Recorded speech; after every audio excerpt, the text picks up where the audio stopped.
Hey folks, it's Bergen here, taking you on an insider's tour of Jasper National Park. Today, we are down here close to the east gate of the park, right on Highway 16. We are investigating what was a town and is now a ghost town here in Jasper National Park, known as Pocahontas. Pocahontas was a mining town that existed for about 30 years.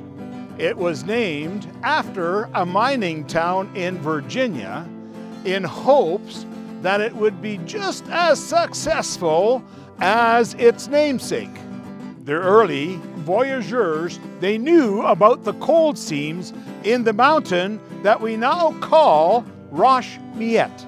It wasn't until 1908 when two prospectors scouting ahead of the Grand Trunk Pacific Railway made land claims. Prospecting work was going full steam ahead by 1910, and when the Grand Trunk laid tracks past the mining town in August of 1911, Jasper Park Collieries had its first load of coal ready for shipping. This highway, Highway 16, was built on top of the original bed that was created for the Grand Trunk Pacific Railway. What happened was in 1916, the rails were removed and used for the war effort. Shortly thereafter, the highway was brought through. This resort, Pocahontas Cabins, is built on the site of the original town. There was a lower Pocahontas and a higher location. The lower location was for administrational processes and the industrialized area. The higher was for residences. We would have streets out there that had running water. We had lights, we had electricity because there's a power plant here, or used to be. Upper Pocahontas consisted of family homes running along two streets. There were at least 50 houses that had 2 rooms and about 20 houses with 3 rooms. Lower Pocahontas housed the mining offices, accommodations for the single miners, and a railway spur to the tipple where the coal was loaded into the railroad cars. The town also had a church, a school, a hotel, a hospital, a general store, an RCMP post, a pool room, and a restaurant. Everywhere you look, you find remnants of this old town. Many people have thought that this vault is a vault for a hotel, or that there was an administrative building around it or something of that nature. This is an exterior vault as you look at the roof on it, and you can also tell that it's in a storage location for explosives. Many years ago, explosives were not allowed to be close to any type of administrational building or housing.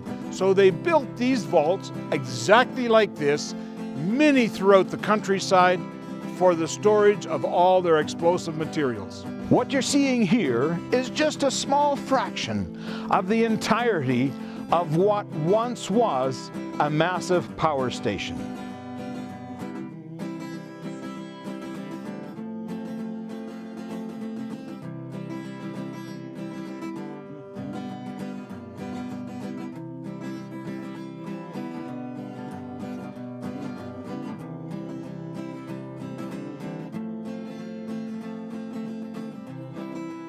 Just past the old town of Pocahontas lies this cemetery. There are still about 20 sites that are visible. Some of these locations were identified with wooden markers. Those markers have not survived well. But there are a few that were identified with stone or concrete headstones. And those will for all time and eternity mark the locations where those folks rest in peace. Some of the things that we can find here are such interesting stories, like this site. The mother passed away in 1917. Her son was born that very year, and he passed away in the year 2000. And here at this site, the two of them rest in peace.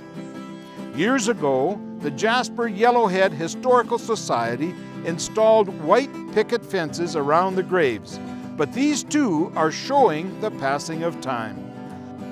One of the more well-known residents of Pocahontas was Dr. Frank Gray. With no local doctor in the town of Jasper, the residents had to travel to Pocahontas for medical care. The fastest way, of course, was to ride on the bedbug flyer, and so they would come into town to see Dr. Gray. Under Canada's Temperance Act, it was legal to make alcohol and export it, but not to buy it in Canada.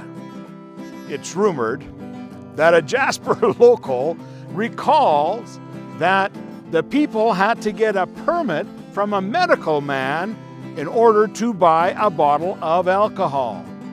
So every payday, the people of Jasper would load onto the bedbug flyer, which is a train, by the way, and they would come out here to Pocahontas to see Dr. Gray and achieve that permit that would legalize the purchase of a bottle of liquor. Another well-known resident was Ralph James, who was an accomplished woodworker and outfitter. He carved the fancy woodwork inside the main building of the original Jasper Park Lodge, which was lost to fire in 1952. Ralph James was the foreman of the crew that improved the trail to Punchbowl Falls and built the very first bridge.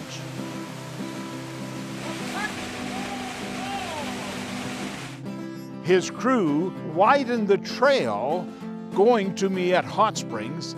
They built a bathhouse and a sleeping structure. The first log pool at the hot springs was built by the miners, who took tents and provisions and camped out at the springs.